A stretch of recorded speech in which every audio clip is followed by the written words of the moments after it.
Yo, shalom, shalom. Shalom. How you doing? I'm feeling much better. That's good. That's good. We got the great Ariel blessing us. All right, but we got like four eyes. I want to wait till everybody get on. Um, how you been though? Ken, you been good? Yeah, been to what? Con. Been to what?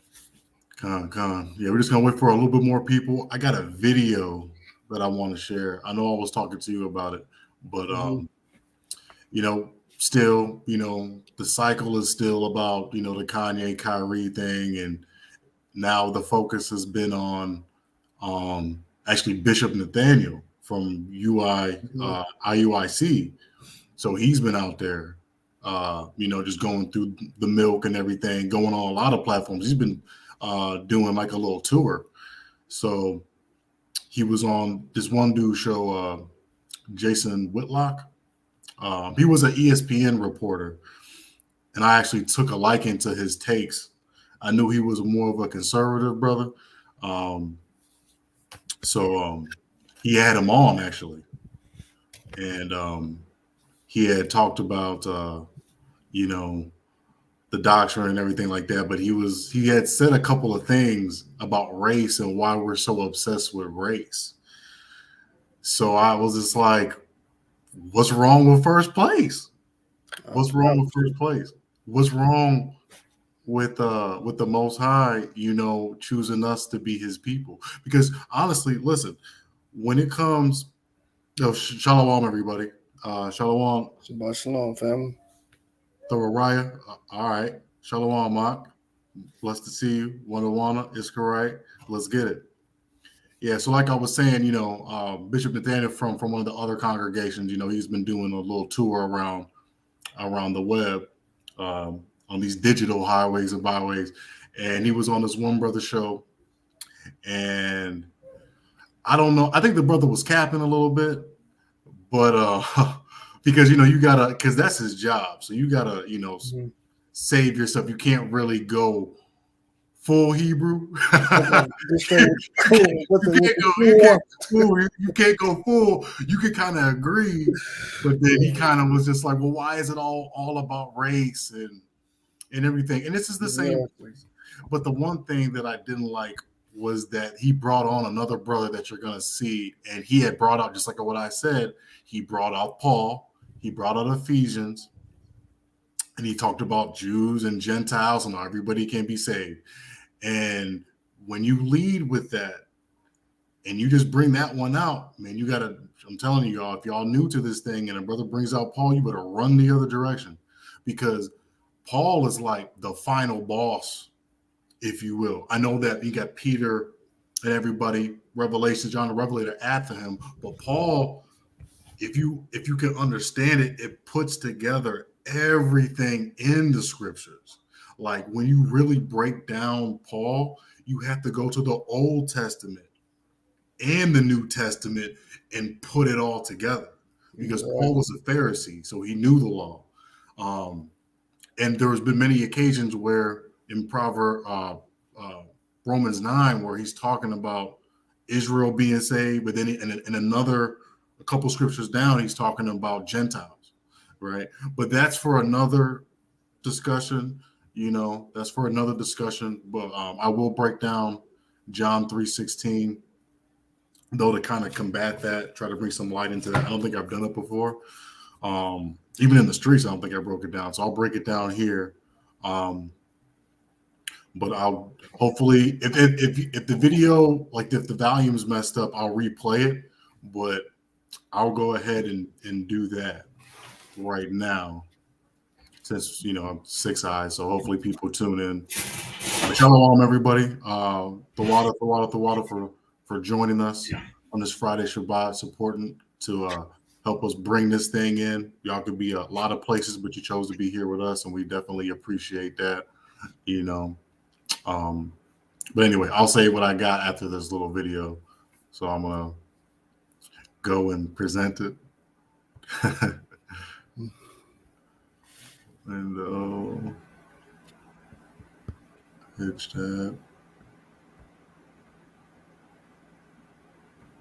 All right. So I'll replay it again if we have volume issues. Just let me know though. All right.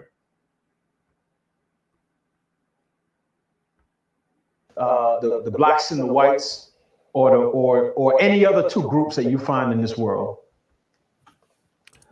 You know, I didn't get here with him, but I hinted at it, or I wish I had completed the thought in terms of, I think too much of religion, particularly for Black people, whether the Hebrew Israelites or Black Christians, too much of it is, to me, is just based on race.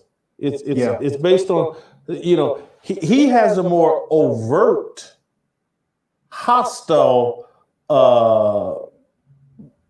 racial idolatry towards white people, whereas I see in the traditional Black Christian church, it's a more passive aggressive hostility towards white people.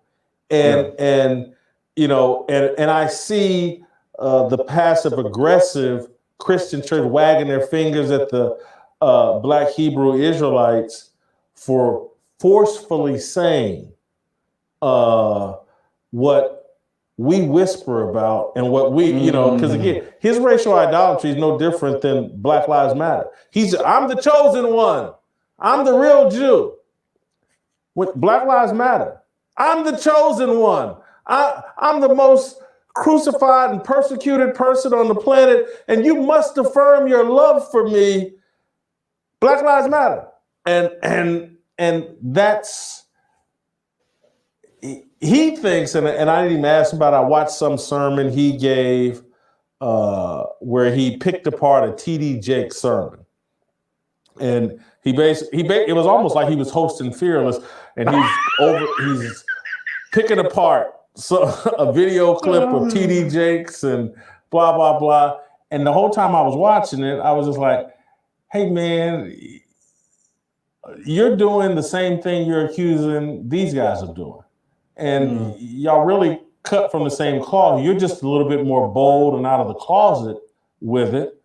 But it's, I just don't think, he never had a good explanation, in my view, for my contention. Is like, yeah, we're taught we were nothing but slaves. We're taught that Jesus was white and all the disciples. And I was like, hold on, man, I wasn't taught that. I wasn't taught. I was taught by Lovey Kennedy and Reverend E. James Oldham at 25th Baptist Church. You're an image bearer of God. Everybody you see in this congregation is an image bearer of God. And it wasn't, and I didn't say it to him, but it was almost like, as a kid, once I figured out, you know, Santa Claus was fake, seeing a white Santa Claus never bothered me, and I never gave it much thought because I knew my mom and daddy were the real Santa Claus, and they were Black.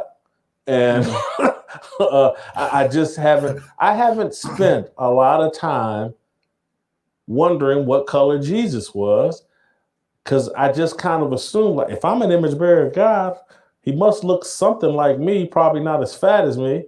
And anybody else that thinks he looks like them, that don't bother me. I don't blame them. They're image bearers of God too.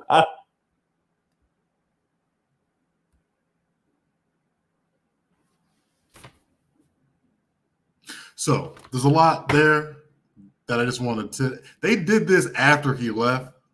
I thought it was kind of bogus. But that's the part where I think he was capping, just to kind of save face. Because anytime you had a brew on, you know, you definitely got a, yo, Shalom, Masha. What's going on? I don't know if you caught that. I don't know if y'all caught that. Y'all have to run it back, though, for the context. But the brother was basically talking about how, you know, we're obsessed with race. And did you peep that? Idolatry. We idolize that. And then that's not the case. That's not the case at all. I mean, I know we get labeled as Black identity extremists, but we're not identity extremists were truth seekers. And if identity wasn't a big deal, then why, oh why, is the image of Christ white when he wasn't? And we're going to get that too. But let's get Job 9 and 24.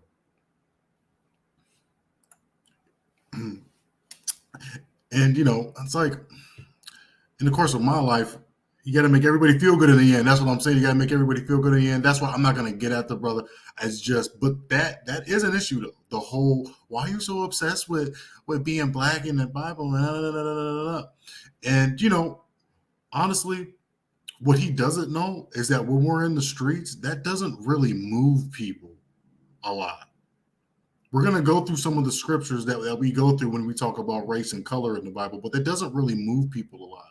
It's when we point out the evil that we do in the community and God and being the Most High's chosen people and those types of things that kind of move our people. But saying that, you know, Solomon's black and Jeremiah's black and check it out, you know, that doesn't really hit so much. For me, it kind of did. But, you know, like I said, Deuteronomy 7 and 6 was good. You know, and the curses of Deuteronomy was good. And yes, it's based in slavery. Yes, our history is about slavery because we don't know how to act. But we're going to get through that. Go ahead, brother. Job 9 and 24.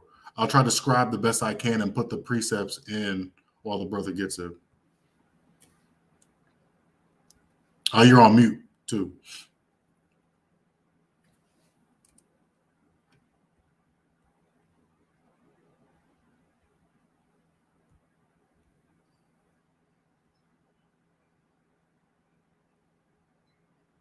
Hey, brother, you're on mute. Aria. Okay.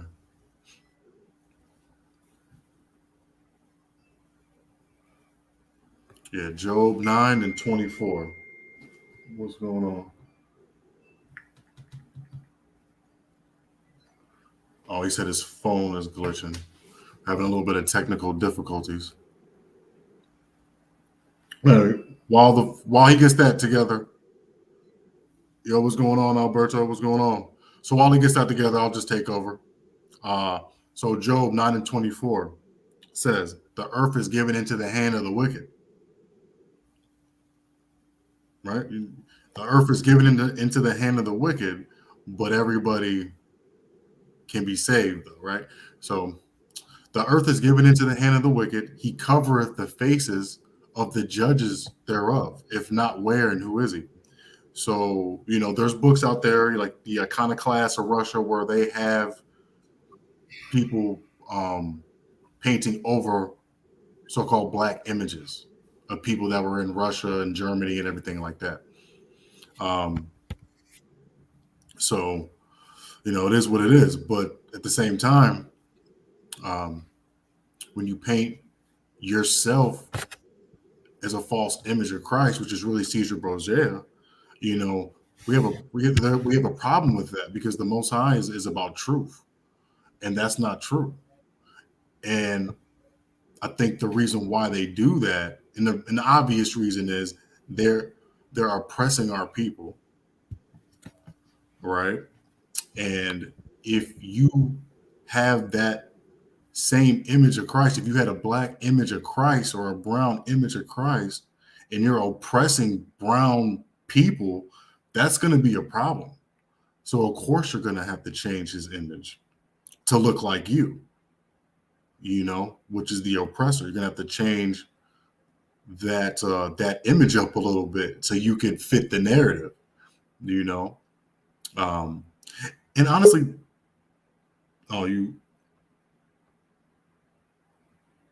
remove. Gonna add. Okay, can you talk, brother? So like about the technical difficulties. Yeah. Okay, con. Yeah, but I mean, listen. During the course of my life, you know, a lot of white folks, man, they weren't really religious. I remember I was in the car with somebody, And my mom had gave her one of them little New Testament books, and she looked at me and she just threw it in the back seat and started laughing. I had a manager when I just got to talk about scriptures or whatever. He backed off like 50 feet and was like, "Yo, don't talk about religion. I don't believe in all of that." A lot of white people are atheists too. So I mean, I don't really get trying to include people that don't really want nothing to do with the scriptures like that. So, but anyway, let's get into some scriptures about color, right? About race, because it's important. It's not everything, but it's important to know who we are because we don't know who we are. Black is not a nation. There's no nation black. You can't go to nation black. That's even why they change it up from Negro, because Negro at least has some history. They used to call like Africa Negro land or Negritia. And that's a derivative of the word Hebrew too. So it kind of, gives you little hints and clues to who you are. So they definitely change it up to African American. And then they just started saying black, and totally kind of erased any type of path to kind of find out who you were. But with that said, let's get into it. I got a couple of them. I know, I don't want to be too long with that. I think one or two could do the job because everybody should know something about it. But let's get Revelations. Revelations. You know what I want? 1 and 14. Kind of the one. Yeah, man. This is a good milk scripture. It's got, the image of Yahushua, who the world ignorantly calls Jesus Christ. John the Revelator is revealing his image, right? I got it. Okay. This is the book of Revelation, chapter 1, verse 1. The revelation of Jesus Christ, which God gave unto him. Skip down to, what is that, 14? Yeah, come. This is the book of Revelation, chapter 1, verse 14. His head and his hairs were white like wool, as white as snow. Right, so it's talking about his hair, and we're the only people with woolly hair. I know that we showed those images and everything, but we're the only people with that kinky woolly hair, right? Similar to sheep, right? They have that kinky woolly hair. We have that same type of hair texture. It's not long and straight, right? And it was white, it's not talking about his actual skin color. Okay. It's talking about his hair and the color of his hair and the texture of his hair. Come on, we gotta elevate. All y'all went to school. Doesn't matter if you graduate, you still went. You know what I'm saying? We gotta come on with it.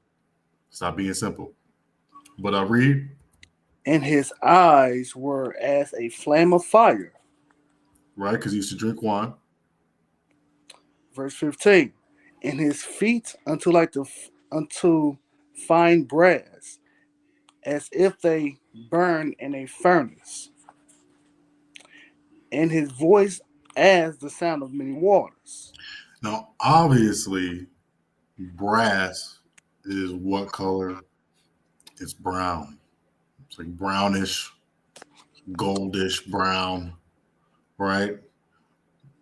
But as if they're burned in the furnace or anything you put in an oven, it's going to come out what color? It's going to come out dark black. So yeah, he was a heavy melanated brother, right? He was a heavy melanated brother. Oh, why the? I mean, it's not like like what's so extreme about that? You heard my tone of my voice. This is just history for you to know that the person that's saving you looks like you. That's kind of important. I wouldn't want anything to do with the Bible if it was really a so-called white man trying to come back and save me. Save me from what? Other white people? That doesn't make any sense. You know, because we're still, I can show you cop videos saying crazy things, talking about eliminating us, going down and just trying to purge us all. There's like a lot of things out there. There's a lot of microtransactions of racism still in this country. There's children saying the N-word. You know, white children saying the N-word. They're having slave auctions. 2022. You know, and it's like these are their grandchildren. The stuff is just there. It's just there embedded in them, and they teach it from their homes. So that anger and that hatred is still there. I mean, we got to talk about race because America was founded on racism. We can't escape it. We can't escape it. Even the so-called Mexican community, you know, there's some things coming out now being put in the forefront of how colorism exists in their communities too.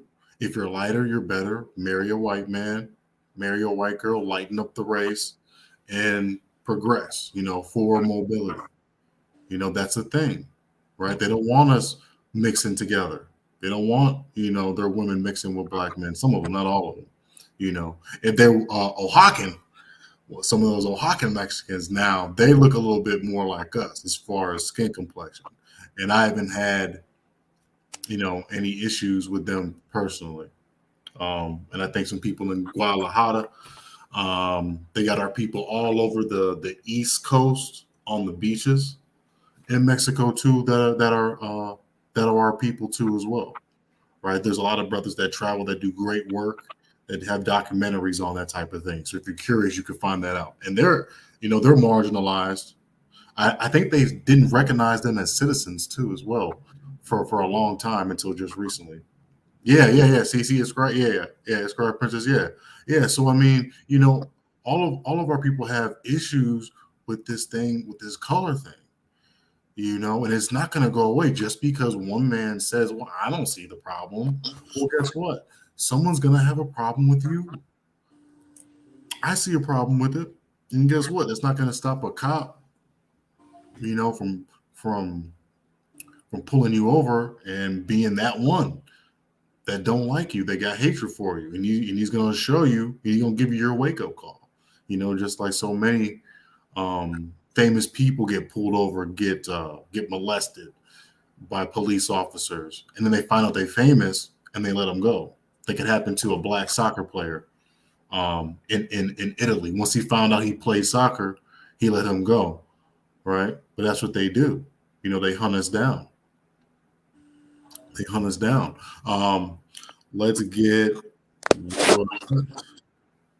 get Job 30 and 30, and I'll do one more, and then we could go into the curses. Yeah, man. I mean, this place is obsessed with race. All right, it's obsessed with it. You can't really hide from it. You can't hide from it. We just gotta, you know, embrace it, and we gotta come back into knowing that we're the people that messed up. You know, when you're in first place, and when you're chosen, that means you have a lot of responsibility. Right? To whom much is given, much is required. So there's a lot required of somebody who's the top dog, right? In this case, it's us. There's a lot of, if you are the breadwinner, if you are the head of your company, you can't really take no days off. You can't really take no days off. You can't, have an adulterous relationship. Because you have a lot to lose. There's a lot to lose. If you're watching somebody's children, you can't go out to a little get together or something like that. You watch somebody, you got responsibilities. So we got to get back to our nationality, right? Well, our true nationality, because this is the mission statement right here. The mission statement is finding out who we are, so that's race. Once we find out who we are, we reflect on our communities that's destroyed. And then it's 2, unity. And once we got that figured out, right, salvation. How do we get back in the good graces since we know we're the people and we're addressing what's going on in our homes and out in these streets? So those are like really the top three things. It's not just race. I don't like when people run with that. So give me Job 30 and 30. What did Job say about himself? This is the book of Job, chapter 30 and verse 30. My skin is black upon me, and my bones are burned with heat. Right. So he said, my skin is black upon me, and my bones are burned with heat. But let's top it off with whatchamacallit? Songs of Solomon 1 and 5. And, top it off with Songs of Solomon. What did he say, man? What did he say? I'm trying to describe at the same time, y'all. Just give me a minute. I missed some.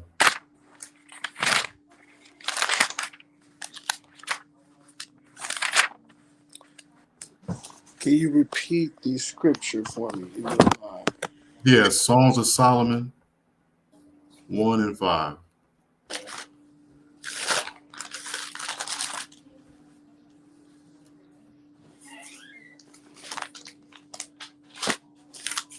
Songs of Solomon 1 and 5, man. Okay. Psalms, this is the book of Psalms of Solomon, chapter 1, verse 5. I am black, but coming. I am black, but coming. O ye daughters of Jerusalem, as the tents of Kedar, as the curtains of Solomon. Con. Go down to 1 and 10. God. Thy cheeks are comely rows of jewels, thy necks with chains of gold. So Solomon wasn't a slave. He was one of the richest men on earth. Wasn't a slave. I know people like, trying to talk about, oh, it's all about slavery. No, it's about our history, man. This is a history lesson. We used to be somebody. Right? So when we bring out Solomon being black and beautiful, right, as the scriptures say, he also there's a little bit more in there. It says thy cheeks are comely with beautiful rows of jewels. So Quavo wasn't the only one with the emerald cut. Con? Quavo wasn't the only one with the emerald cuts, with those VVS's. Started with Solomon. So what is rows? What are rows? When your teeth, right? You have a row of teeth in your cheeks, right? And multiple rows. So the bottom row and the top row. Once I get my goals in, once I get my little bottom mate, it'll be more of an example. But y'all gotta wait for that because that stuff's expensive. But yeah, beautiful roles. So the brother that we just subscribed looked like Master P. He looked like Master P and he was rich. And Master P was rich. I don't like that. That's beautiful, man, to know that somebody in the Bible looks like a person that you might know from New Orleans or Atlanta, or from Chicago, or from the Chicagoland area, or from wherever y'all from. It's a beautiful thing.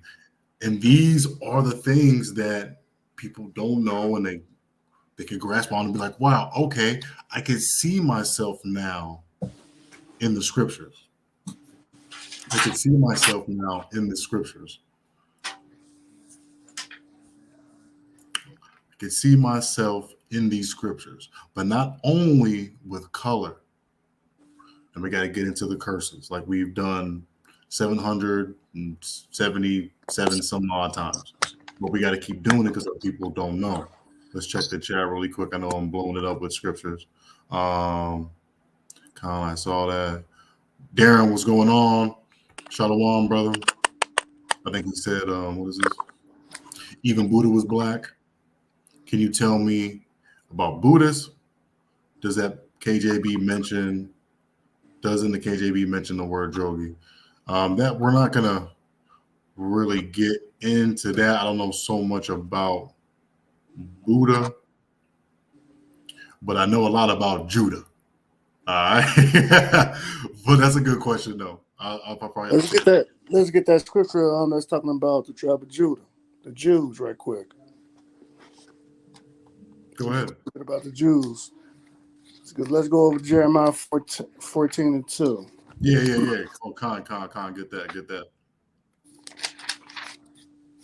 And let's swing it back up over since we up on that. Since we talking about the Jews. Yeah, I mean, because everybody, but in that time was a different, shade of brown. So I mean, that's not really nothing new. But like I said before, if race was not an issue, why are they depicting in movies Egyptians?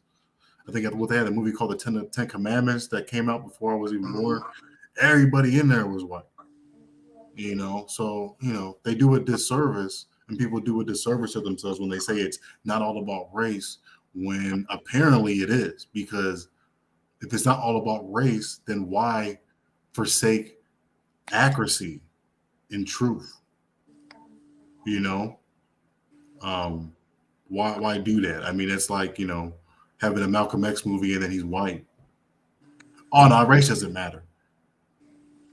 It's like, no, it does, because because truth. We need that. We need that type of truth. We can't be telling lies to one another. Go ahead though. Go ahead with that. This is the book of Jeremiah, chapter 14, verse 2. Judith mourneth, and the gates thereof languish. They are black unto the ground. They are what? They are black unto the ground. Con. And the cry of Jerusalem is gone up. Right. So gates, man. Gates are leaders, man. Big, and it is a big time hypocrisy. It's a big time hypocrisy. It's a big time hypocrisy. Well, let me get that. Put that up in there. Big time hypocrisy. And like I said, it's guilt. It's guilt. It's because they're guilty. So they don't want to, expose the fact that, to their children that they've inherited lies. It's not really our fault, but it is what it is. He said, what the Japanese and Chinese fit in all this? What tribe do they belong to? Ammon and Moab. Moab, that ancient Han Chinese, because after the Tower of Babel, they all got different languages. Because the Most High gave them the commandment to spread out and to multiply, but they didn't listen. But they listened to Nimrod, who was a descendant of Ham. And and Ham was mad that the earth was flooded. Because remember, if all of his sons were in the boat with him, what stories was he telling them? He was telling them about the Most High God. So he was telling them basically Old Testament type of things, right? So when they all got off the boat, they all got off the boat in one accord. Because why would Nimrod believe in Set and Aset and Horus and all that stuff? That stuff didn't even exist in that boat. The only thing that existed in that boat was them, that boat, them animals, and a whole bunch of water and screams of people dying, drowning. It's the only thing that existed on that boat. So when they got out that boat, everybody should have been in one accord and knew who the Most High was. And there's a lot of history behind Chinese and in different cultures too. Even in Malaysia, in different Asiatic countries, Southeast Asian countries, they have a story of a great flood. Because that's where, if everybody dipped out from that Samaria area, right, and the so-called Chinese went east, one of their first languages is ancient Han Chinese. There's actually a good, I have pictures in my phone, but the ancient Han Chinese depicts the story of Genesis and the Buddha and the Tao and the Maoism and Confucianism and all that type of things that existed 2,000 years later. So they had an emperor, I think his name is Huangdi, and then they used to praise Shuangdi or something like that, and that was just a different name for the Most High. I think when you break that down, that meant like Lord of Lords or like the highest Lord. So they had like an altar to worship Shuangdi, and so the Chinese knew, the so-called Chinese knew who he was. You know, I don't know that much about Ammon and their history, but I know Chinese. I know that for a fact, and there's documents on that they knew who the Most High was. But now, you know, they're permitted to even, you know, it's all about the Chinese Communist Party right now. They don't care about no religion or nothing like that. So the Moab didn't belong to no tribe. So yeah, he didn't belong to no tribe. Not from our tribe. He's from the tribe of Moab. So right now we're just concentrating on our people though. But that's you know, that's a good question. You know what's going on, Khan? It's a good thing to know who I am and whose I am. God, color is not at all, but where I come from is a great beginning. Yeah, I mean, we come from great beginnings. We come from humble beginnings because we find out that, you know, our people didn't really, you know, get down with the Most High's program like that. You know, let's get Deuteronomy 26 and 32. Yeah. Let's get Deuteronomy 26 and 32. Yeah, but like I said, you know, gotta concentrate on us, right? Gotta concentrate on us. A lot of our people still don't know a lot of these scriptures. They're running around in ignorance. Communities are destroyed. We got to work on us. Gotta stay focused on us. We kind of worry about everybody else. Just gotta stay focused on us, you know, because my people don't know that I'm the image of the Most High God. So they'll come and they'll shoot me and kill me. And they'll rob me and steal my car, you know, or they'll give a adulterous eye towards my woman, right, and want to sleep with her, you know. But if they knew who I was and who they are and what we represent, that probably wouldn't happen, at least not so often. So that's what we got to get down. So that's a big part of race and identity in who we are, because if we know that we're the image of the Most High and not anybody else, like Mr. Whitlock, Brother Whitlock was saying, if we know that we are, then that means, you know, when things are so widespread, you kind of get not lackadaisical, but you're not so focused because it's widespread, it's everybody. But when it's a small thing, right? When it's laser focused on you, then there's a lot of pressure on you to perform, right? There's a lot of pressure on you to adhere to these law, statutes, and commandments that we're going to bring out to you, right? Because we are the chosen people. The laws were given on to us. We just forgot about it. And what's wrong with that? So Deuteronomy 32 and 26. Deuteronomy chapter 32, verse 26. I said, I would scatter them into the corners. I would make the remembrance of them to cease from among men. Right. So what does that say to y'all? Right? What is that saying? And have amnesia, we're not gonna know who we are. Always get that. And so it's, you know, I'm not mad. I'm not idolatry. I'm not, you know, worshiping the fact that, you know, we're black in this Bible, you know, at all. But these are facts, and that's something that we got to deal with, because if you identify with the people in this Bible, it's a humbling experience, because you went against the most powerful thing in this whole world. You went against the thing that made this world, that made evil, that punishes you through other nations, right? Yes, and he will bring us back. Not a lot of people are, going to want to, though. Just like a lot of people didn't want to go from Egypt. Just like a lot of people didn't want to go off that plantation in Alabama and New Orleans and Mississippi and Arkansas. So that was a high time for people to wake up, right? The cycle is still hot. The discussion is about us. So, we got to jam that thing through before it kind of dies down again. So it's a beautiful time, man, to be in this truth. Stay in Deuteronomy. Give me 28 and 46. Because these curses are going to be a blueprint. That's the thing. We got race down. But that's not the bad. That's okay. So everybody in the Bible's black.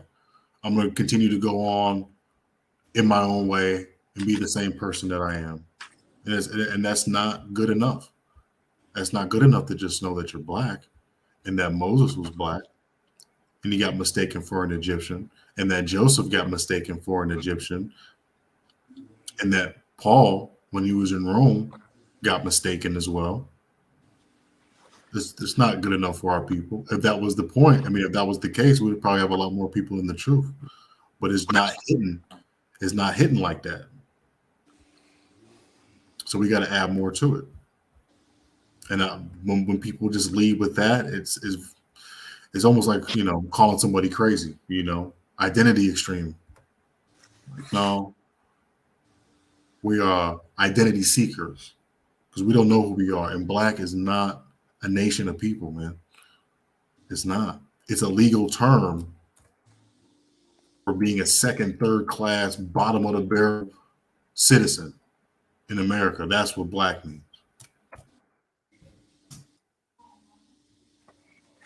We're in first place because the last is going to be first. So why not us? Deuteronomy 28 and 46. This is the book of Deuteronomy, chapter 28, verse 46. And the Lord shall bring a nation against thee from far, from the end of the earth, as swift as the eagle flieth. A nation whose tongue thou shalt not understand. Right.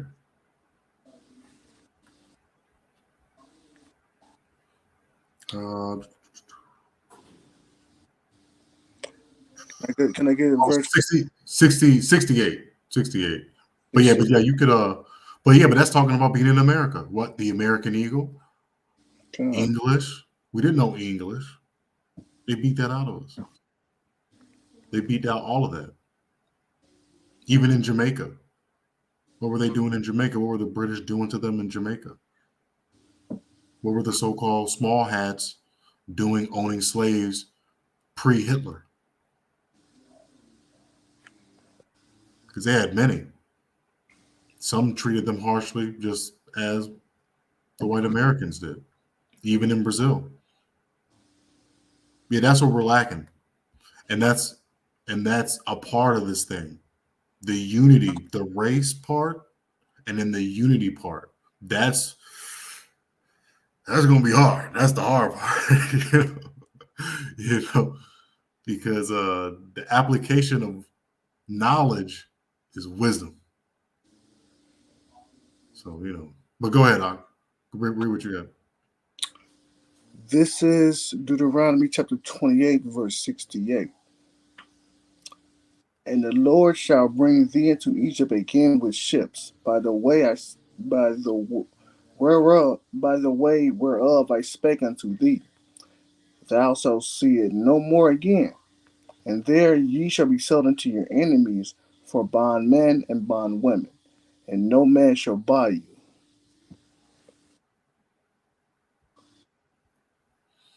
Come. I know that was a little long. But like the brother said, and like the scriptures say, you brought us into Egypt again. If you look on the back of the dollar bill, it's got the pyramid. right? This is Egypt. This is Babylon. This is everything. This is Rome, all put into one. Egypt, Mizraim, right? It's the house of bondage. The house of bondage. I think they put it down, but I think there's like a website. I forgot what it's called. I think it's like two-letter lookup. They used to have it where the root word of a mare in ancient Paleo Hebrew, it said that it was to tax, and it was like hard bondage or something like that. But yeah, but lo and behold, it says that you should be sold onto your enemies for bondmen and bondwomen, and no one shall buy you. So these are not our friends here. They don't act like it. I'm not going to say everybody, because I had friends that were Caucasian, but some of them, yeah, I'm into country music now. What is that supposed to mean? You know, so they kind of start drifting off too, as well as you get older. You understand? I went to a predominantly white high school, so you know I have friends of all races. But I would notice that you get around a group of them, and that one cool friend kind of sinks in to the midst of them, and all of a sudden you see yourself kicked out of the party early. You got to go home, bro. Why? What's going on? I don't know. So and so was tripping, but you got to leave. You know, you and your other friend. Oh, word. Oh, okay. And then the little black jokes come up, right? Can you swim? Right? What color is your blood? You know, these types of things. It's like, well, me and you one-on-one, we tight. But when you're around everybody else, you know, you just go with the flow. Right? Me and you, we cool. But when you're around the lynch mob, you're the first one that's grabbing the rope and putting it around my neck saying, I'm sorry, bro. And that's how that kind of feels, you know. So people are our enemies, man. There's ain't no way mistake about it. As a nation, they're our enemies. I could play you that clip. I should have clipped it. But there's a police officer that wants to terminate all of us in North Carolina. Man, I think, what is that? Is Wonderwater in North Carolina? Yo, I'm scared to go to North Carolina. I don't want to get pulled over by no damn police. No folks is the KKK for real.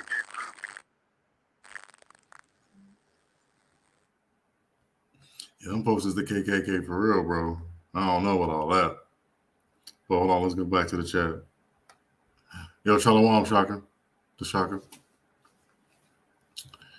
Shalom. Glad you're here. Okay. Yeah, so like I said, you know, hey, like your mic is a little fuzzy. It was just a little fuzzy. Yeah, he's gonna come back in. But all right, let's continue with it. Listen, we had enemies. The curses are a sign for us to know that we're the people, because we forgot. So we use race and we use the curses. If you can't get it, I mean, you know, it's, you know, we gotta kind of keep on going, keep on repeating, and maybe the Most High will open up your eyes to see what a lot of us do see, because it's not just 2 or 3 people now that are in New York. You know, you've seen how big other congregations are. A lot of people see the same things that we see, being Israelite men, and it's not black Hebrew Israelites. Stop saying that. We Israelites. It's synonymous.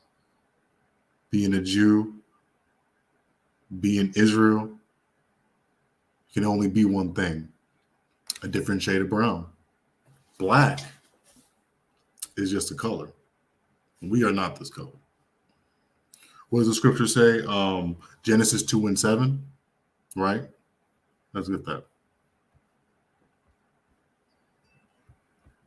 I thought you were going to talk about color, but I got one more. Might come in handy for you. Just give me a second. Israelites are from the 12 different tribes of Israel. You got it, brother. So Genesis 2 and 7.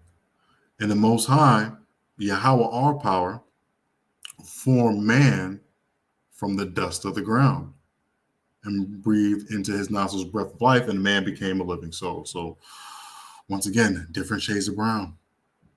Different shades of brown, y'all. Doctors, what is it? Doctors in the day, KKK by night. I know that's right. Man, I'm telling you, bro. I be watching those cop. I'm telling you, bro. I be watching those cop videos, like them racist ones. It's not entertaining, but it is what it is. But a lot of them be from North Carolina, there in Wilmington, different places like that. I'd be like, dang, what's going on in Carolina? What's going on there? I know if I have to travel east, I'm not going down there. I'm telling you that. I ain't gonna go. I don't, I like the Tar Heels, but not that bad. Hold on. Now, South Carolina is beautiful, though. I mean, I know North Carolina is beautiful too, but I've seen South Carolina's in those hills. Oh my God, it look like skyscrapers. That thing is majestic. I haven't seen so much green grass in my whole life. Anyway, so 2 and 7, Deuteronomy. Yes, it is good to see them getting exposed because you can't run with a lie for so long. And that's what it is. It's just like, our people, man. Our communities are destroyed. We don't know what's going on. The men are tricked by the rap music and the indoctrination of a murder culture perpetuated by yours truly, the small hats. And then our women, their lusts are being fulfilled with forward mobility now. So because, the enemy is paying them, right, to stay basically asleep and everything is fine. I'm not oppressed. I'm a boss bee.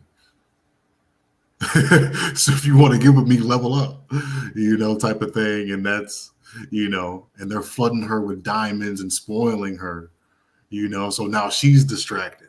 So we're distracted with killing each other and banging on each other and having that evil eye. And then she's distracted with all the glitz and glamour of the so-called kingdom.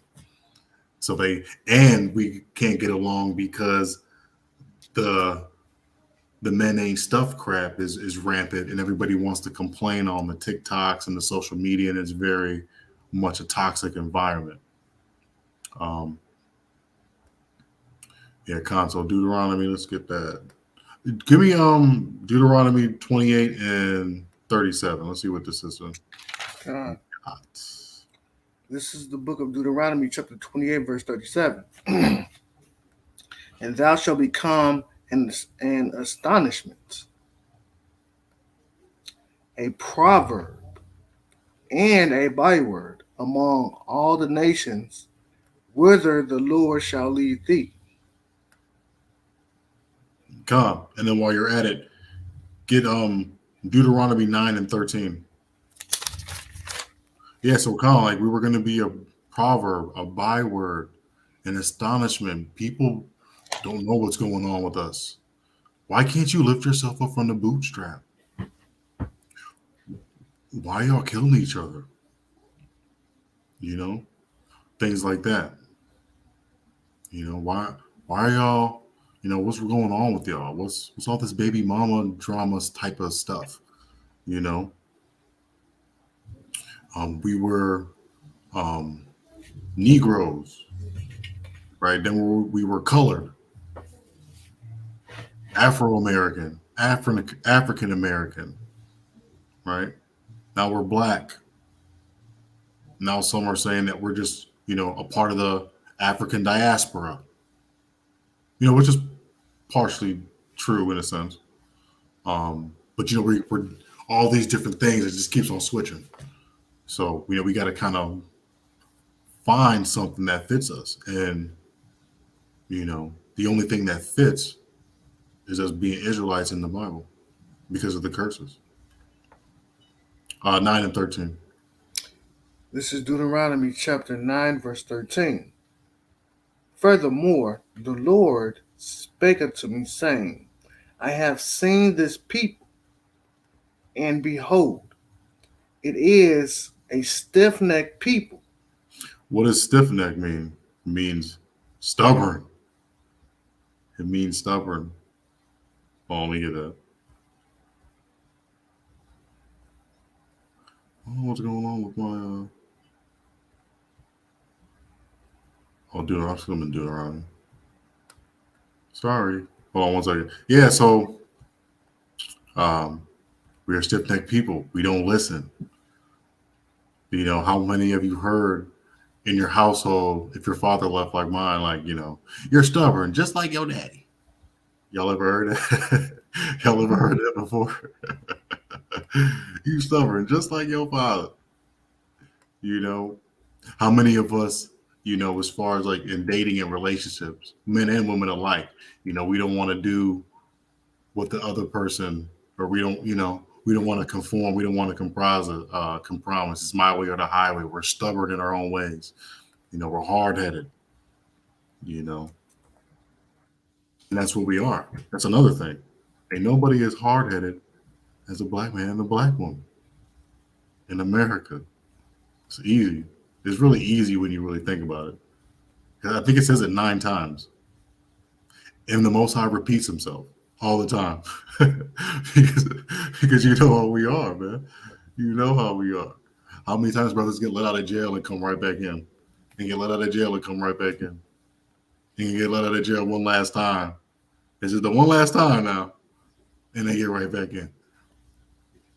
And it's an astonishment to these police officers, like, oh my goodness. Like, what is going on with this dude? You know, you can't talk any sense in him. So that's who we are, man. That's our people, man. And that's, you know, as much as it's, you know, almost like prideful, but as much as if you feel a lot of gratitude and satisfaction for being the people in the book, there's a lot of like shame that comes with it too. Because I don't want to be, you know, I don't really like, you know, it's facts. It is what it is. But, you know, it's kind of disheartening to know that the Most High is saying that I'm stubborn as hell.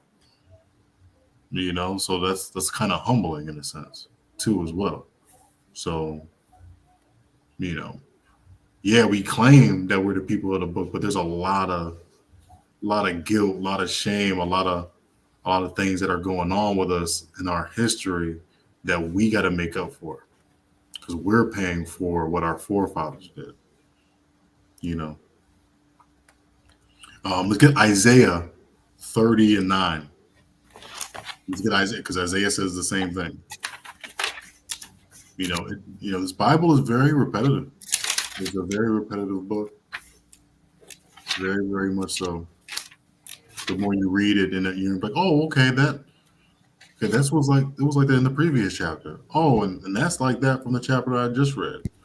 Oh, and this book is like this book, and the New Testament is saying things from the Old Testament. So it gets to become full circle the more and more you get understanding. But, you know, not a lot of people fear the Most High anymore.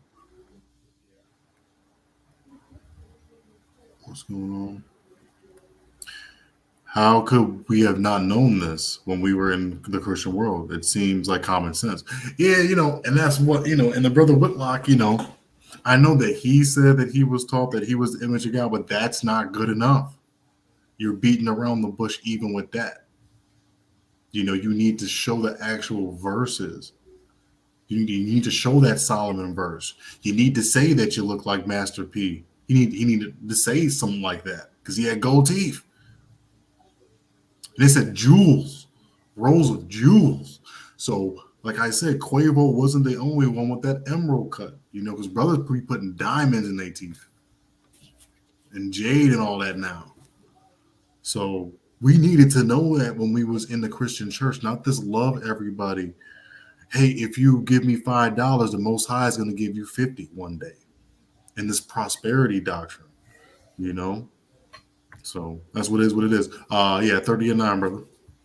This is the book of Isaiah, chapter 30, verse 9. That this is a rebellious people, lying children, Children that will not fear the law of the Lord. Yeah. Yeah. Children that will not hear the law of the Most High. And what's faith? Faith is the hearing. The faith is the hear, and it's the hearing of the word of the Most High. That's where you get your faith. Because look at this, look around, man. Our communities are destroyed, but we got to have some hope. We got to have faith that someone's going to come back to save us. We got to have faith that if I do the laws, statutes, and commandments, if I stop eating pork, if I stop eating shrimp, if I stop attending certain holidays, if I start attending Passover, if I start to pray a little bit more than I have, if I start to actually change the way that I am, and reflect back in the year and be like, I am not that same woman. I am not that same man that I used to be, then I'm going to have my spot in the kingdom of heaven. Right. And that's beautiful, man. And that's beautiful. So it's not all about race. It's just a gateway. And what's wrong with that? What's wrong with having first dibs at this thing? What's wrong with being the elect? What's wrong with that? Let me get one more. Acts 7 and 51. Because the Bible's repetitive, we're going to repeat it too. What was that? We had a Bergea in our glass window in church. It was funny. Like, all right. So I went to HBCU, right? I went to Lane. The college is actually built by slaves too. And we had a church on the top of the hill. It was called St. Paul. And I was on the football team, so we would come in there every Sunday. And this is when I was on my commit stuff. So I kind of didn't really want to be up in there. Because it's just too lovey-dovey for me. I don't really get down like that, because life is too hard. And then you go into church, it's all cake and ice cream. So this doesn't reflect what's going on in the outside world. So when I was walking past to get food, I had seen, and it's like that in multiple churches, they have the Caesar Borgia, the white image of Christ, laying on the side of their desk on the ground. And I seen it.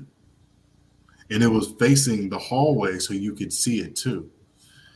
And I said, this is Jackson, Tennessee is almost a predominantly black type of city, type of town, right? The little project homes is right in the back of St. Paul, right? And everybody in the congregation is basically so-called black. The whole football team, besides one or two people, are black. And then you got here a white picture of the Messiah.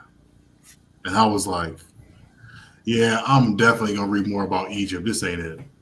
And then that just further pushed me away. That made me know that it got nothing to do with me. And that's why we got to correct that. And that's why we bring out Revelations 1 and then 13, 14, 15, and so forth. That's why we bring out, Daniel chapter 10. Mm-hmm. That's how we do these things, because it drives our people. It's a turnoff. Now, I know that talking about it too much is a turnoff too, but, some of us don't want nothing to do with that, because it doesn't reflect who we are. We're trying to find out our identity in this world, So I was about to say something else, but let's keep it going. Did you have Acts 7 and 51? And I got it. This is the book of Acts, chapter 7, verse 51. Ye stick-necked and uncircumcised in the heart and ears, ye do always resist the Holy Ghost, as your fathers did. So do ye. What is it? I probably gotta get a 60. I'm gonna go back to that one. I'm gonna go back to that. But did y'all get that though? So we're stiff-necked and uncircumcised, meaning that we're not doing the law, statutes, and His commandments, right? We always had an issue with dealing with each other. We always had that issue. You know, the Most High put enmity between the man and the woman. But, you know, we have post Moses, you know, we have that evil eye towards one another. And that's another curse that our people, there's no other people in the world, no other people in the world that raps about shooting and killing each other and gets paid to say that from a different race of people.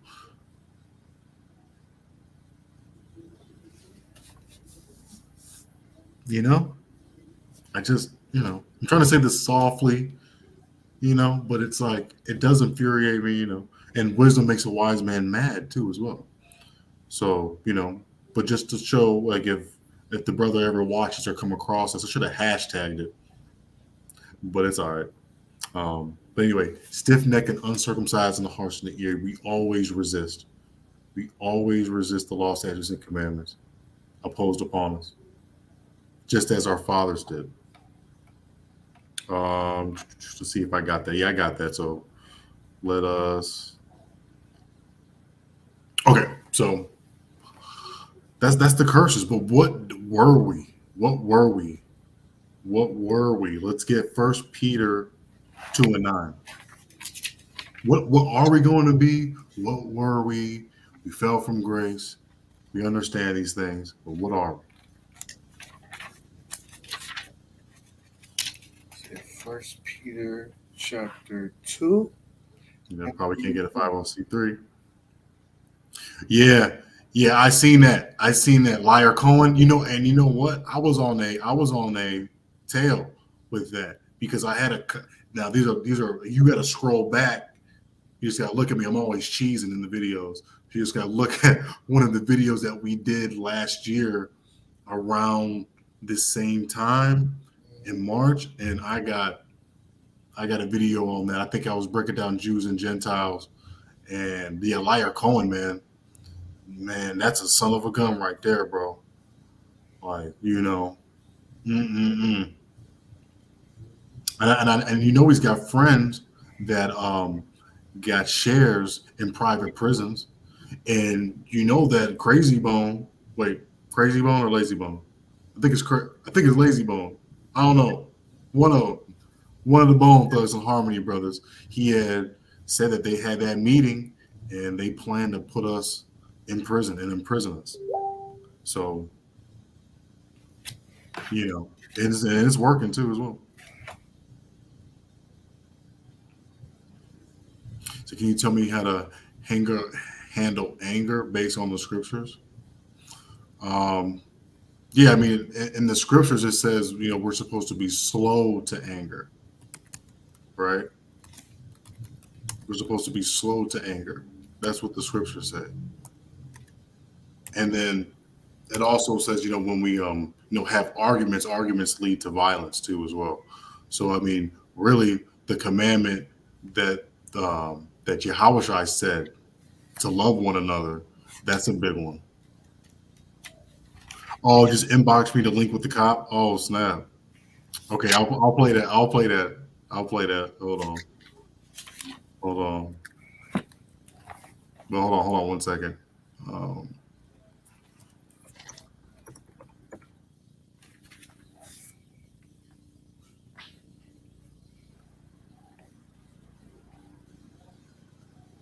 Give me James 1:19. I was already going there. Yeah. And also we have to understand that we have to, because that's a great point though, Alberto, because when we get past race, we have to understand how to act, right? We have to understand how to act.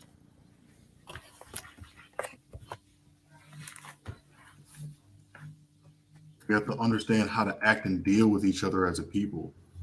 God. Right?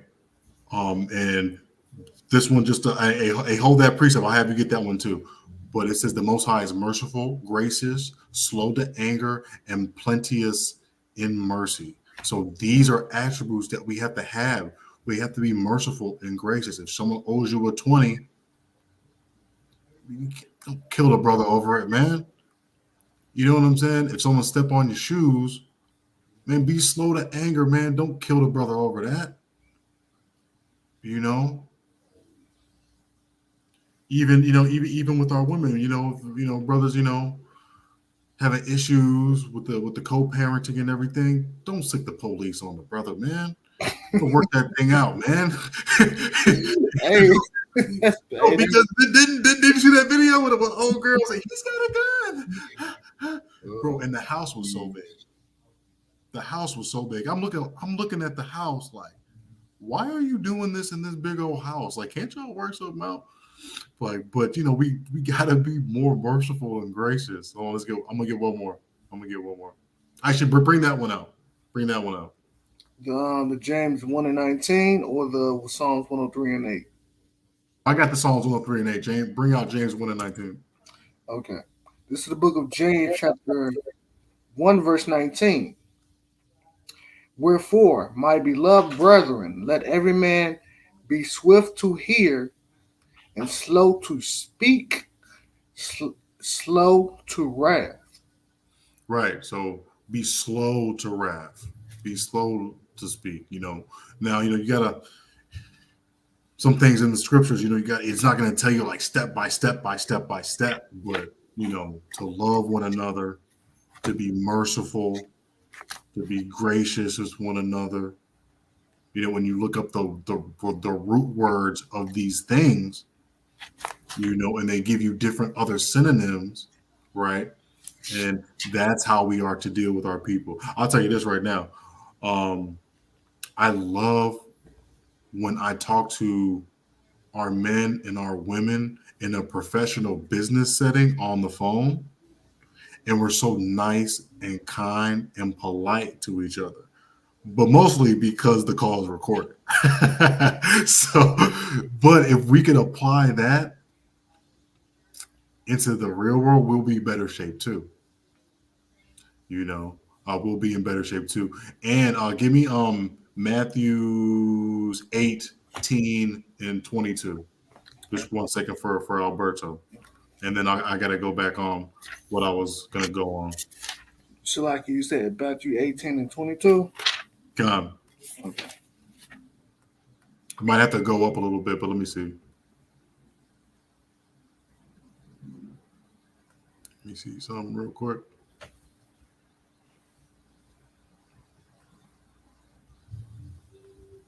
Yeah, man, but that's the character. Like in AOC, in our camp, a lot of it is about character and, integrity and kind of how you deal with brothers. Because that's a lot of the times, you're Israel, right? By race and by the curses. You went out, you taught the people. You got a couple people to listen. You even bashed a scoffer. Right? You stomped on the false image of Christ. But you got issues with brothers in the camp. And you arguing with brothers and, even with women, sometimes they can come into a camp and then they soak in everybody's business and then they fall out with their man and they trash the whole camp and they break everything up from the inside out.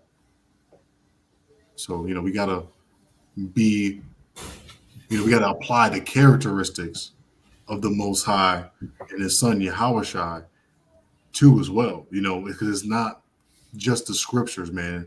Like I said, the Most High has wisdom in this Bible, and if you fear Him, you're going to get that knowledge. But to get that same wisdom, you have to apply it, or else it's all for naught.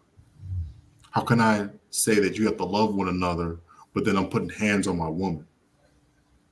How can you say that, you gotta be, respectful to your brothers and I'm lusting over his woman and stuff like that, and all these different things. That's human nature. We have to conquer our carnal selves, right?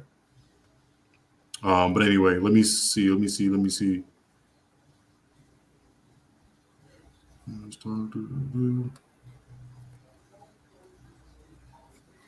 Oh, 18 and 22.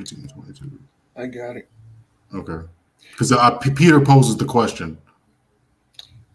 This is the book of Matthew, chapter 18. Can I start from 21? Yeah, con. This is the book of Matthew, chapter 18, verse 21. Then came Peter to him and said, Lord, how oft shall my brother sin against me, and I forgive him? Till 7 times? Verse 22. Jesus said unto him, I say not unto thee until 7 times, but until 70 times 7. So when we argue in the streets with one another and in our homes domestically, I mean, just to be more forgiving, just for, oh, give me another thing too. Sorry. I think it's in James, the power of the tongue. Okay. I'm going to get that for you. I said, yeah. There's 2 of them. Sorry, y'all, but this is important though. This is very important because it's nice to riddle off a whole bunch of scriptures about the identity and historical stuff, but if we can't put it all together and get the character part right, it's going to be all for naught. Because like we're telling our people to do the law, statutes, and commandments, but we're not telling our people how to do them. You know what I'm saying?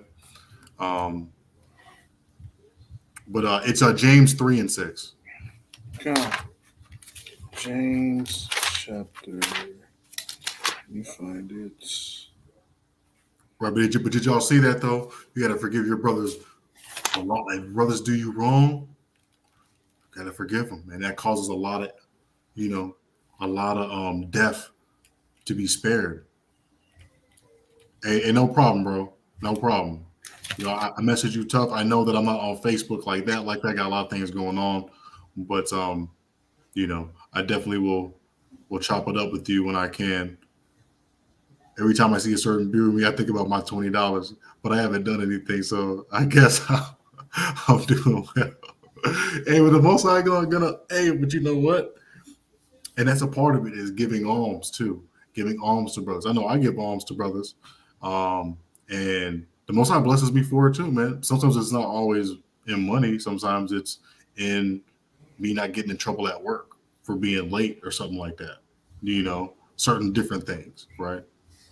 Time is alms. If I'm in need and my brother Ariel comes to my help, especially earlier on when I was living with my family, he had came to my need and gave his time. If he didn't answer his phone or if he wasn't available or if he said he was busy or something like that, I could have used his help, but he was available. He gave me some nice knowledge, brought out some precepts, and that helped me out, So, it's all about doing that, being a good shepherd onto your brothers. Yeah, what you say, I need a prayer in the OU money department. God. Yeah. Sometimes money is, I don't like money. I like what it does, but I don't like how it makes people act. Oh, definitely. Because I know I ain't gonna say they no names, but people are gonna be getting their careers going on. That I know that's around me, and it's like they starting to change. They starting to talk down to people, and you don't talk down to people, man. Don't talk down because that can lead to violence too. Have respect, man. Give respect. Have respect for one another. Not everybody's going to be on a level that you're on. We're in our captivity. Just be thankful that the Most High gave you what you got and gave you a little bit of those so-called reparations. But at the same time, go ahead, brother. Give me what you got. This is the book of James, chapter 3, and verse 7. I'm going to read down to 8. Verse 7, for every kind of beast, and of birds, and of serpents, and of things in the sea, is tamed and have been tamed of mankind. But the tongue can no man tame.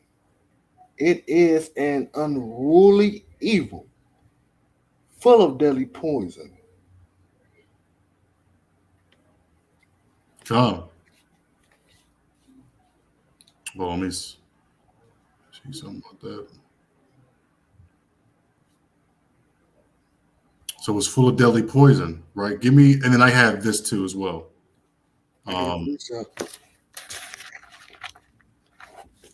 Proverbs 18 and 21. Yep. That's right. So I'm scribing to y'all. I just want to make sure that everybody can get it in the chat too as well. And I'll go ahead and break them down too as well.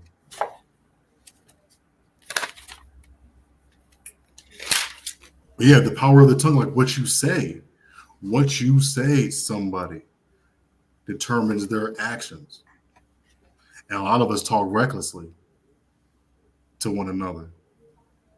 Sometimes it's not even the power of the tongue too. Sometimes now it's body language because our people get so simple. If you got the wrong body language, walking down the street, mean mugging, right? That's another action of that tongue, you know, because what you're about to say, you actually physically, you look like it. And sometimes brothers got an issue with that, and you might find yourself, you know, dead or in the hospital or in jail for retaliating for someone that's giving you that evil look. You know, that's what it's all about. Give me that though. This is the book of Proverbs, chapter 18 and verse 21. Death and life are in the power of the tongue, and they that love it shall eat the fruit thereof. That's right. Death and life are in the power of the tongue. How you say, what you say can determine your fate, especially in this world.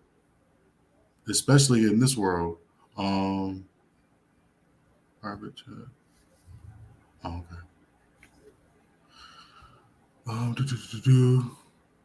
will get the video. I know we're running out of little time, but I got to get it over. I got to probably get that in the end. Let me get this.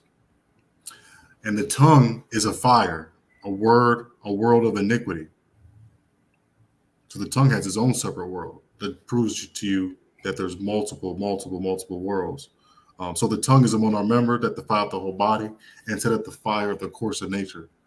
And it is set on fire of hell. You know, not really the scripture that I want, but in layman's terms, you know, the fire has the power, the tongue has the power to make the fire kindle even hotter, and it has the power to cool off a fire. You know, because I know, you know, when it comes to arguments domestically, sometimes our women have to humble themselves down and not tone it down before, you know, something bad happens to either or, because when the cops come through, it's over with. You know, you never know what's going to go down. And I know that they had a sister on the phone saying something about, you know, her man has a gun in the house and all these type of things. So before she went on the phone to say that, she needed to humble herself down a little bit, you know, before to do that. You know, she could have did some things to cool things down. And the brother might have been able to say some things with his tongue to calm her down as well. It's not always a one-way street in that regard. Probably not going to have time to break down John 3:16. So I know we've been going on. So maybe I'll save that for the next class. Because I know we're talking about race and if it's too much. But I am talking about first place. And, you know, if the Most High is coming back for you and you only, that's pretty much first place. So let me go ahead and get it. What is Proverbs 15 and 1? I'll go ahead and grab that.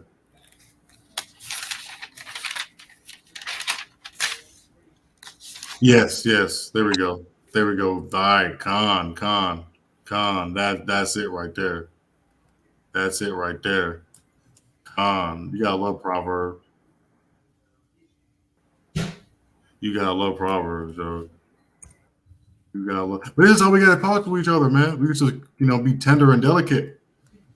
You know, we're not violent. Other people are controlling that, you know, as far as mainstream and the images and the videos and whatnot, and that seeps into us. But we have the power to deflect it too and change it, you know. So a soft answer turneth away wrath, but grievous words stir up anger, you know. This can be applied to both men and women, you know, but sometimes soft answers, you know, even not answering, you know. But there's a lot of things in this word, man, that deals with character that are simply overlooked when you call us a black identity extremist group, and that's not what it is. You know, this is a family. This is about history. We're historians here. We're scholars here. You know, we're families. We're brothers. We're sisters, and we teach etiquette, right? But let's get some more on that. First Peter 2:9. Wow, we were supposed to get that a long time ago. First Peter 2:9. God, I'm on it. Okay, God. First Peter. Yeah. No, but if Jason, brother Jason, could hear this part of it, there's a lot of things that deal with character, right? A lot of things that deal with character. It's not just about race, but it's about the state of our people and how we deal with each other. That's a really big issue. With or without the scriptures, it's a really big issue that we need to address, that we can address. And luckily for us, the Bible has some of these remedies for us to look at and for us to teach each other about. That's the beautiful part about this book, man. First Peter chapter 2:9. I'm going to post it too as well. Okay. This is the book of First Peter, chapter 2, verse 9. But ye are a chosen generation, a royal priesthood, and so let me start over. First Peter chapter 2, verse 9. But ye are a chosen generation, a royal priesthood, and a holy nation, a peculiar people, that ye shall show forth the praises of him who have called you out of the darkness into his marvelous light. That's right, man. So we are a royal priesthood and a holy nation. Holy meaning separate, peculiar, same thing, special, separate and special and different than everybody else. Separate and special and different than anybody else. Then really, you know, I mean, I can yell it, but it's still the same thing. You're special, you're separate, and you're different. You're supposed to be a priest, bro. Priests are not supposed to be out, selling a pack or whatever you got and selling it to your own people at that. Mm-hmm. Priests aren't supposed to be out here lusting over brothers' wives. Priests aren't supposed to be out here, gaming people for money, selling lies, getting in arguments and fight on the street, mean mugging brothers ready to pull a gun pull out their gun with that little switch attached, shooting everything up because you got no aim and you got that switch, making that gun an automatic, shooting a little baby in the head and somebody else in the car window. Priests ain't supposed to act like that, bro. Now, we're warrior priests, for sure, but we go to war against other nations. We don't go to war against us. So that's a big issue. That's a big issue. Exodus 19:6.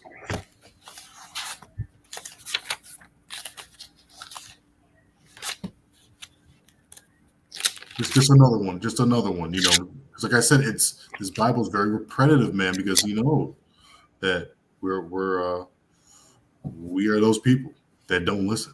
So he says things twice, 3 times, 4 times. right? Oh, you can get it. You can get it, bro. Okay. God. This is the book of Exodus, chapter 19, verse 6.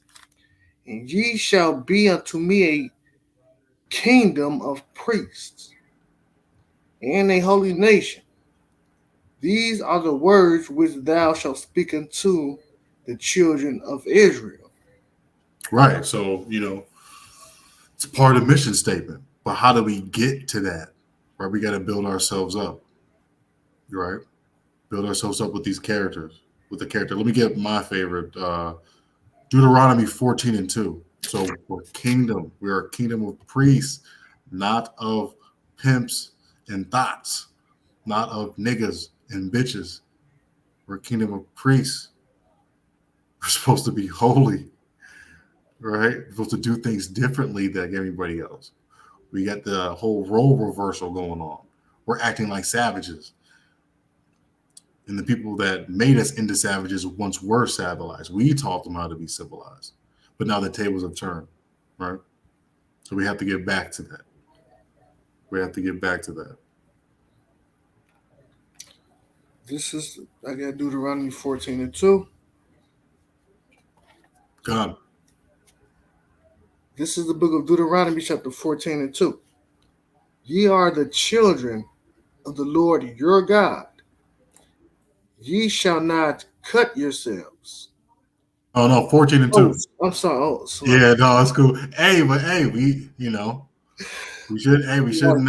shouldn't get tattoos.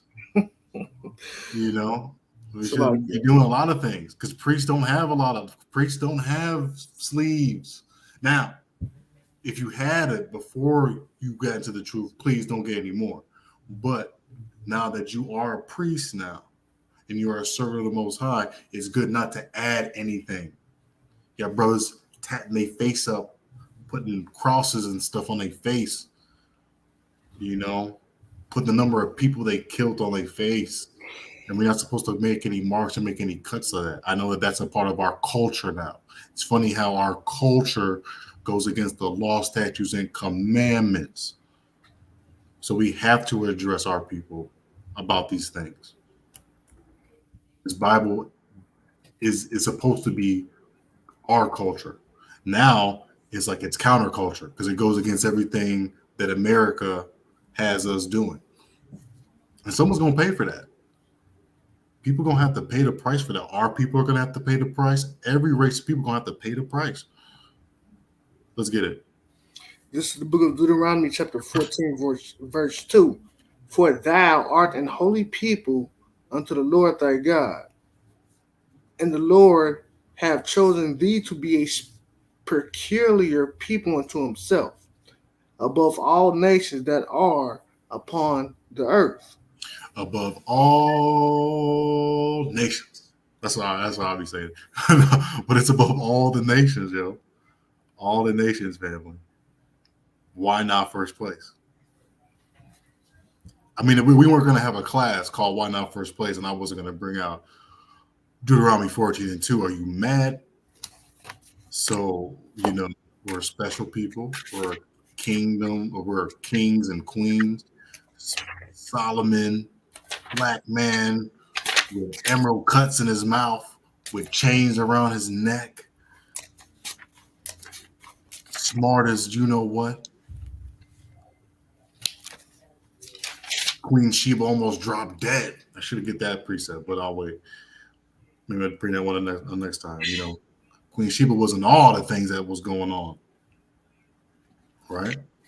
So, we're all these things. It's beautiful, man.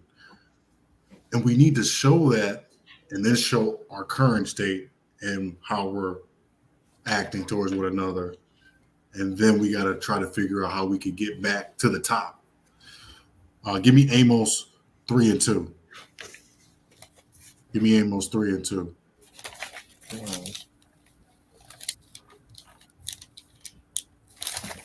Amos.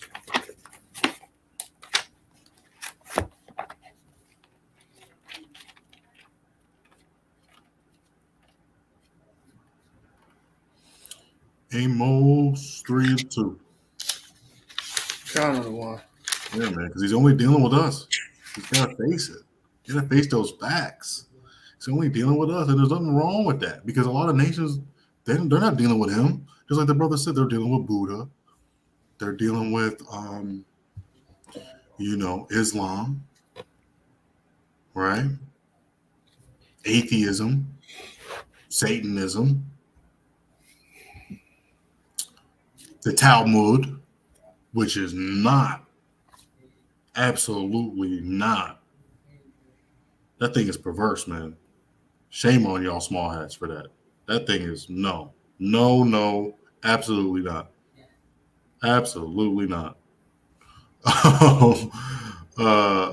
Go ahead, brother, though. Wait, is it 3 and 2? Yeah, 3 and 2. This is the book of Amos, chapter 3, verse 2. Go up 1. Verse 1.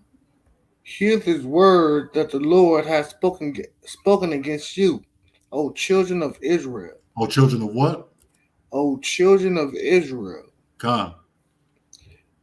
Against the whole family which I brought up from the land of Egypt, saying, you only have I known of all the families of the earth. Therefore, I will punish you for all your iniquities. So, when you have a favorite child, when you have someone that you think, could be something someday, aren't you a little bit more hard on them? Aren't your other, sons and daughters like, why do you do that? Why do you, we're going through all this because we're better than this. We're going through all this because our forefathers dropped the ball. We're going through all this because the Most High loves us. Because what do you do to your son or to your daughter when they mess up? You got to punish them if you really love them, because so they won't act up, anymore. So they'll grow up to be productive. If you don't punish your sons, especially your sons earlier on, they're going to grow up and they're going to be monsters out here. Especially without a father.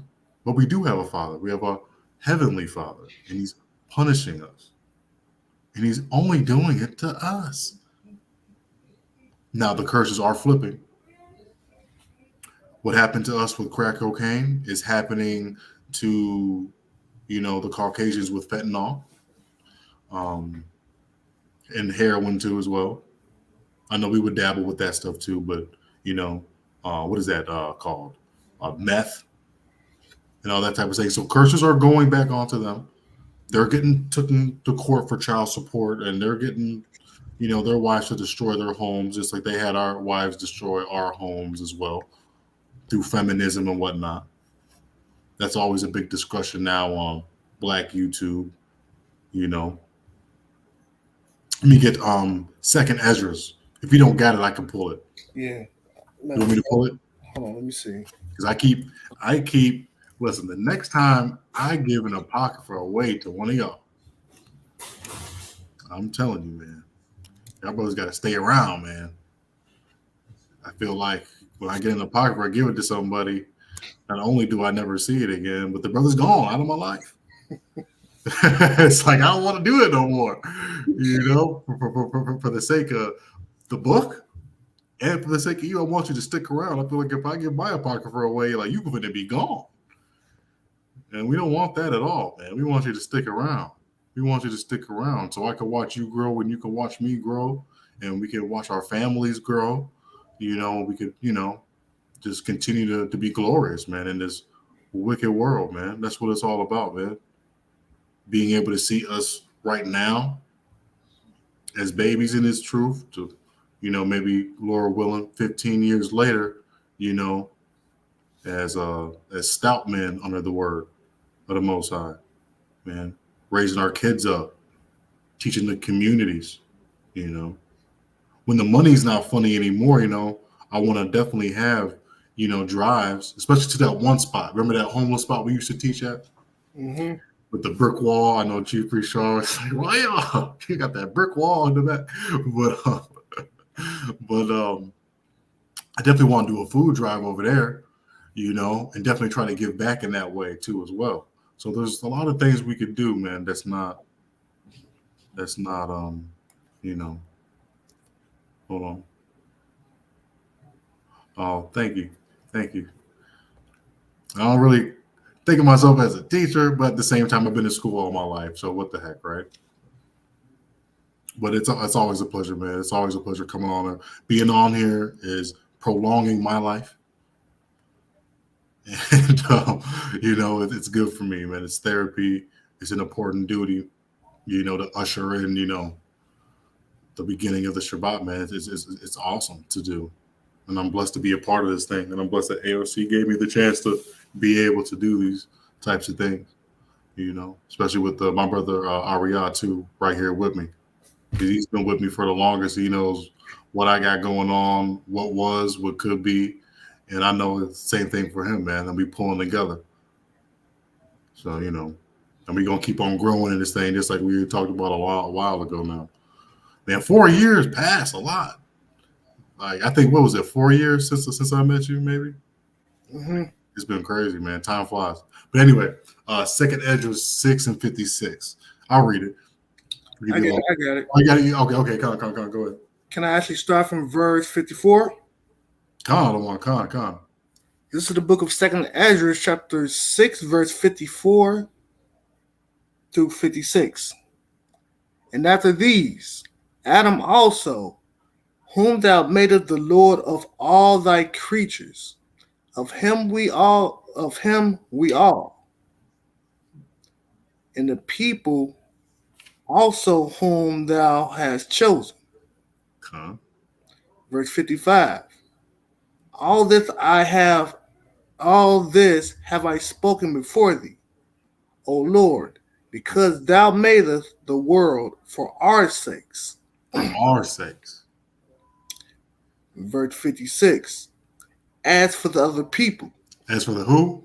Other people. So as for the Asians and the Japanese, Alberto, as for the Caucasians, Brother Jason, as for, and this is not, no, I'm saying this in a very calm, smooth. I mean, the brother Ariyah speaking beautifully. He's speaking very calm, very smooth, and it's facts.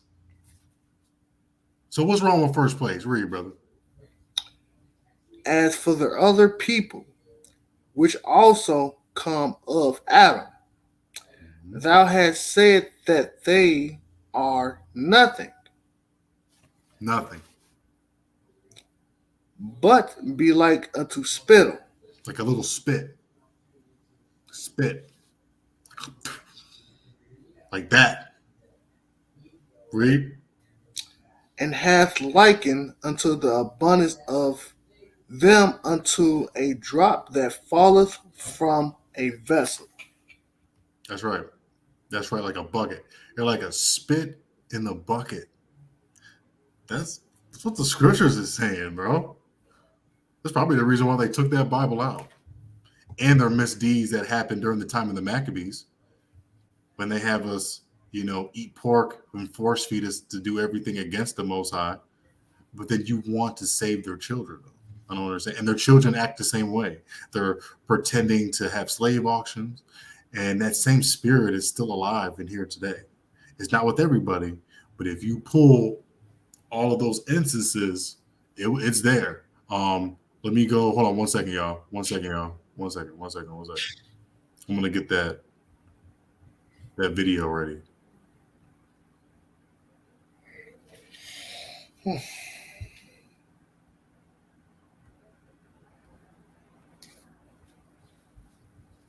Okay, cool. Okay, I got that.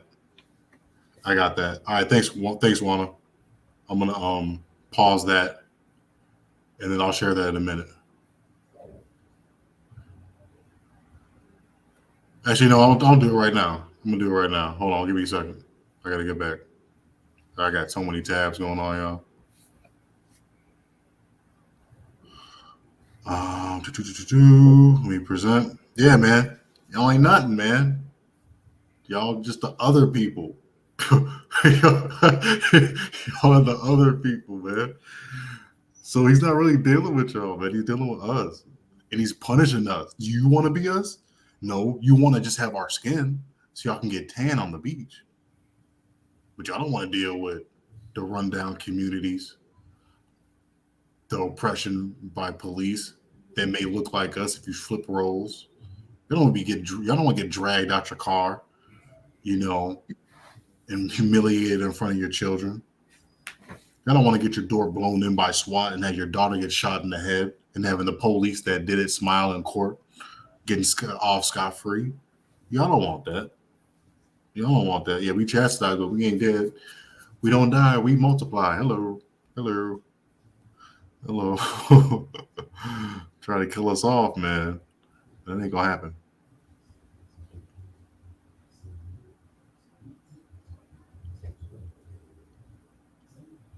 Oh, where is it at?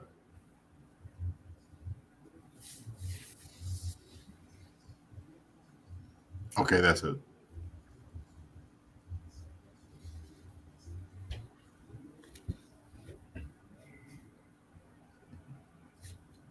Tonight, you said, all right, tomorrow's birthday, get as many as you want. Do not go down there. I go down there and slaughter them motherfuckers. Very disturbing to hear. You have a civil war, they wipe motherfuckers out. That'll put them back about 4 or 5 generations. Because, and you know what? The good ones can go live in their little communities and they can do what they want to do. Just stay out of my way. Former Wilmington police officer Kevin Piner talking with another former officer.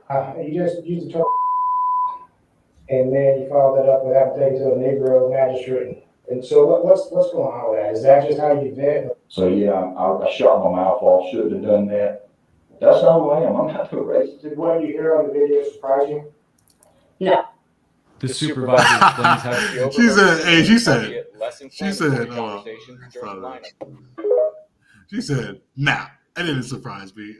And he's you know what, I'm just stressed out on the job, so when I'm stressed, I just talk about killing black people. That's completely normal. Just talking about that, setting them back generation. Come on, man.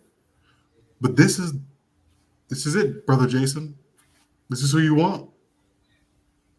Because there's many more like that. There's many more. We could have 2 hours worth of videos about this. And it's not just police, man. There's people slashing brothers' tires, talking about, get out of my neighborhood. What are you doing? Speeding. Brother's not even speeding. Just it's a lot of crazy things. Give me, let's precept that. Isaiah 40 and 17. Because that's disgusting. Our people did not once say that. Our people did not say that. I mean, that's, when I heard it, I had my mouth open. I'm like, dang. So, man, I don't know, man. That's a little worry, man. Driving, that's real anti-Semitism. That's real right there. But everybody can be saved. Everybody can be saved. Even him. Yeah, he's going to be saved. He's going to be saved for slavery. And that's it, man. And that's reparation. And it's righteous. Because we've been through all of these things. And for you to sit there and to have that same hatred towards us is really uncalled for. And it's classless. That's how we talk to each other about when we say a little thing about them. But you can't do that. But he could do that because we're not talking like that. We're just saying, hey, man, give us a fair shake, man. Help us out with our communities, man. Give us a little reparations, man. He just gave Ukraine about $40 billion. Help us out a little bit. Yeah, let me get Isaiah and 40. Isaiah 40 and 17, sorry.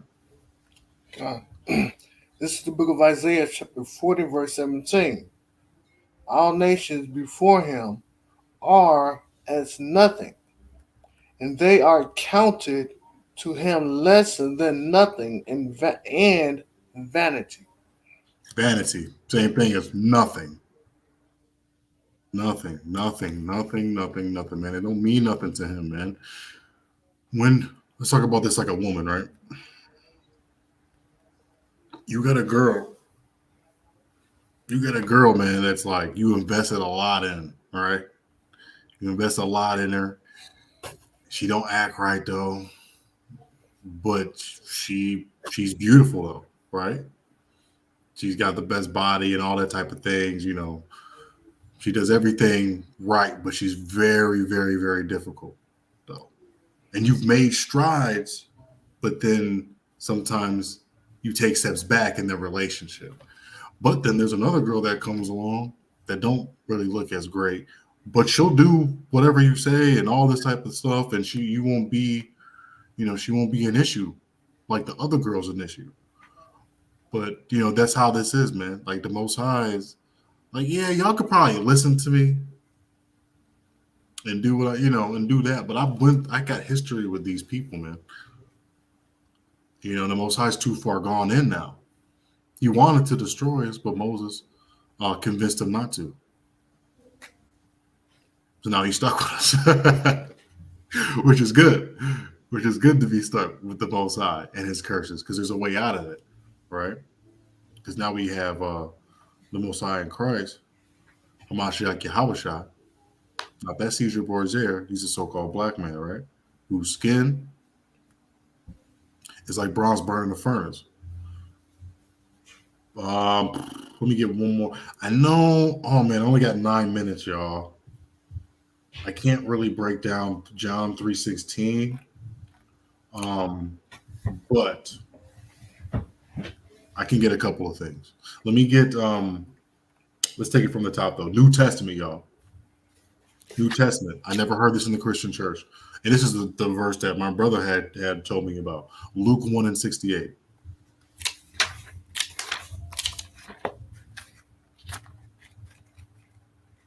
This is the book of Luke, chapter 1 and verse 68. Blessed be the Lord God of Israel, for he hath visited and redeemed his people. Read it again. Luke, chapter 1, verse 68. Blessed be the Lord God of Israel, for he hath visited and redeemed his people. God, his people, that's possessive. He's the Lord God of Israel, not everybody. Oh, but sometimes I do this too. If I want to be right, the scriptures aren't going to say what they say because I'm trying to be right, and I'm damn near not even listening to them, and I'm trying to come up with a rebuttal. That's an issue. Being the middle child, I have that little extra zen to where I could forget my opinion and see both sides. So thank the Most High for, making me the middle child so I can get that. Because really, I just listen to the arguments and I pick which one's right. That's what I usually do in my house. So hearing that though, if you have that time, okay. What scriptures say about having a good friend? Nowadays it's hard to find friends. I don't have real friends. I mean, brother, we're friends. We're brothers. If we say in the same faith, we're brothers. But a good friend, yeah, we might have to get on that. We might have to get on that a little bit. Yeah, Jeremiah 31:31, because we only got like 5 minutes. So, yeah, we might have to get on that later. But, a good friend is like defense, though. What is that? What is that like? Let me see something.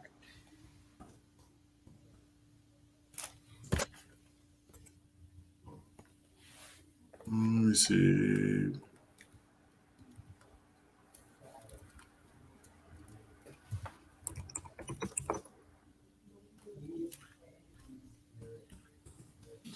I know it's Gonna be in Proverbs. No, that's talking about something else. Yeah, I might have to get that. I might have to get that one on, but that's good though.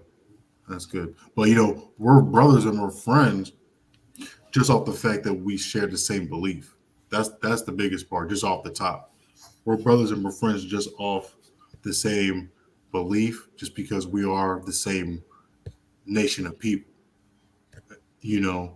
Now, as far as there's a process though that we gotta follow sometimes. I got a Yeah, precept. go ahead. We can actually go just for the basic foundation of even proving somebody. We can actually go to the Apocrypha in the book of Ecclesiasticus, chapter 6, verse 7, and it reads, "If thou would get a friend." It's like, okay, we just met someone in the neighborhood and whatnot. We didn't met someone from a high holy day or just street teaching, building, politicking. We have to, it says, prove him first and be not hasty to credit him. We actually have to get to know people out here these days in these times because some people see them on high and mighty, but they have the demons and skeletons in their closet and within their bodies, and that actually can jump out upon you. And if you're a good person, those demons and those skeletons can make you to be a wicked individual. God, were you getting Ecclesiastes? I forgot about Sirach. I've been in King James so much, but there's a whole thing on that. But did you just say thou wouldst get a friend proven first? Yes. Yeah. Okay. Yeah. You basically were getting Sirach because I know that Gideon used to be on that a lot. I definitely forgot about that. Yeah, but they have all, like, if you read the Apocrypha, brother, and list them down. What else does it say? It says in verse 8, "For some man is a friend for his own occasion, and will not be able to abide in the day of thy trouble." For instance, okay, you have some man for a friend in his own occasion. You have people that like to use people, like to take advantage. Like, you can call him your friend, but he's only there for what you what you have and what he can gain and what he can benefit off you. And in that day of trouble that you actually need that person assistance back, or maybe as we would call arms. He's not gonna be right though. He gonna throw you to the side. Depending upon like his situation and whatnot, he might just plain out lie to you like, okay, I'm gonna do it, I'm gonna do this, and will not be able to assist you. Verse 9, "And there is a friend who's being turned into enmity, strife will discover thy reproach." Meaning as in, okay, you didn't help the brother out. Now you need his help. Okay, it's a consistency of history of you being there for him using you, but when it's time for like, okay, genuine help, he's not there. Then when you try to approach him, he has a problem with it. Like, okay, if you're up and he's down, you didn't help him get to your level. Now he's decent and whatnot. He done raised up a little bit more. You trying to, okay, you approach him, he's going to be mad at it because he's not expecting it. He don't want to help you out. He's good upon, okay, off the benefit of you. God. That's what I wanted though too, because I was thinking of, because I had it like the strong defense, but I'm confused at scripture. But another thing, like, that's big though, and I'll read it too. You can explain it, brother. Okay. This is Ecclesiastes 6:14. in the Apocrypha.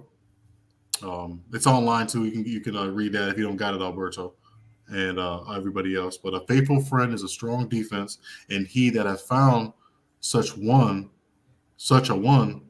hath found a treasure. That's fine. Those type of friends right there. Those what we would call in the modern day. We would call. No, I'm not gonna use that term. Our right hand man. Okay. Our left hand man. You feel me?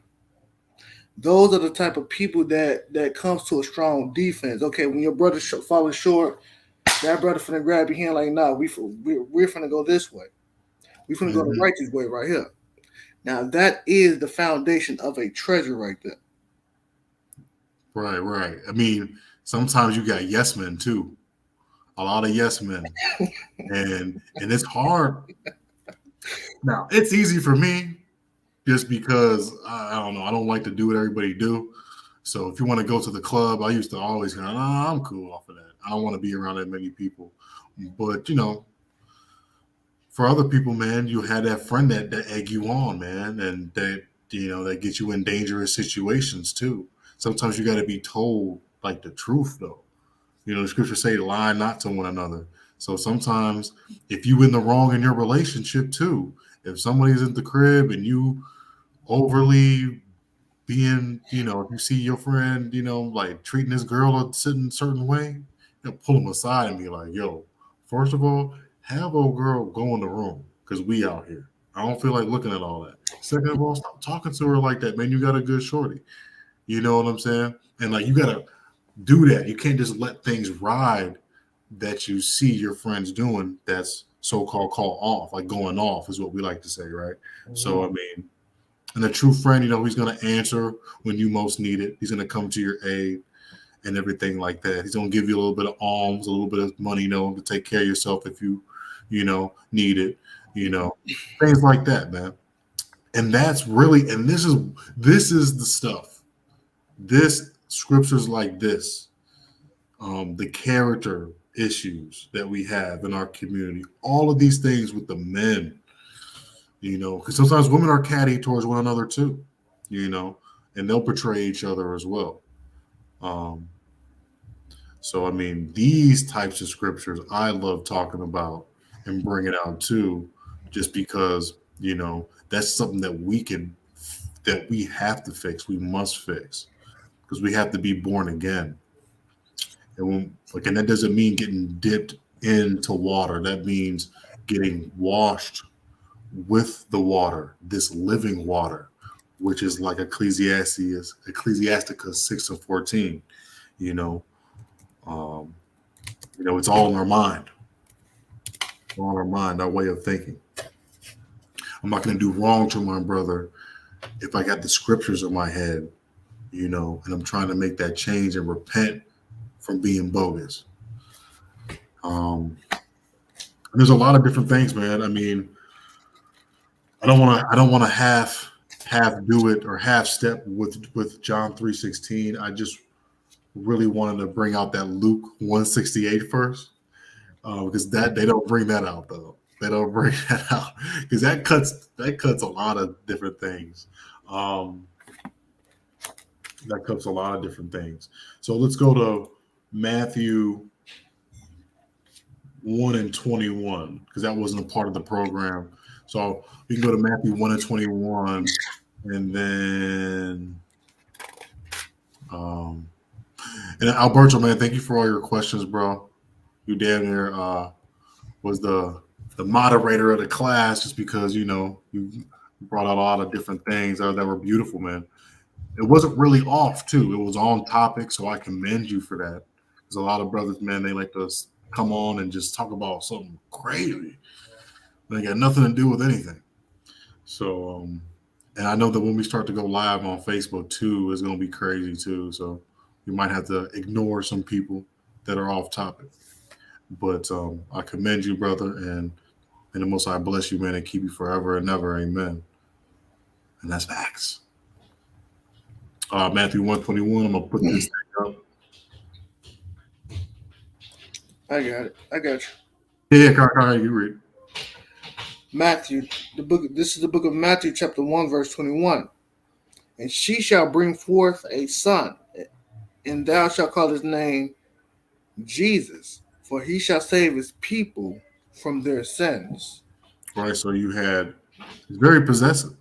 Luke is talking about Israel and his people, and the Most High is talking about Yahushua, talking about saving his people from their sins. Their sins, right? And what is sin? It's the transgression of the laws that were given to us in Psalms 147:19. We were showed his law, statutes, and commandments. So it's just food for thought, right? For those of you that's been joining us tonight, we do appreciate you. Hopefully, this was edifying to you.